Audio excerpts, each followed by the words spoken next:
Irzyrtari Zambakgjoni, i cili akuzohet për hyrje në sisteme kompjuterike pranë SPAK, do të vijojë të qëndrojë në burg. Këtë të premte u mbajt seanca për informacione 2 mujore. U kërkoi lirimin nga qelia me argumentin se nuk ka kryer asnjë veprim në sistemet kompjuterike të SPAK. Pavarësisht argumentit të tij, gjykata nuk e meratoi kërkesën e tij, duke e lënë në burg pa afat. Sipas SPAK, Gjonaj dhe Rokaj kanë hyrë tek sistemet e emailit të 3 prokurorëve të posaçëm.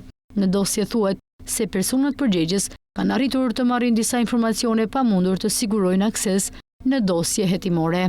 Po ashtu, ata kanë tentuar të ndërhyjnë edhe në emailin e drejtuesit të prokurisë së posaçme zotit Altin Dumani, por pa sukses. Sulmi kibernetik ndodhi në 12 mars, por SPAK largoi përmes një deklarate zyrtare ditë më vonë, duke thënë se hakerat kanë arritur të marrin të dhëna nga adresat e emailëve të disa prokurorëve, por se nuk kanë arritur që të deportojnë në sistemet e brendshme të sigurisë apo të rrjedhin dosje hetimore. SPAK sqaroi se arrestimi i tyre u bë brenda 24 orësh nga ndërhyrja për hakerimin e emailëve të prokurorëve dhe se u sekuestruan pajisjet e përdorura për të realizuar ndërhyrjen si një skedar të shkarkuar.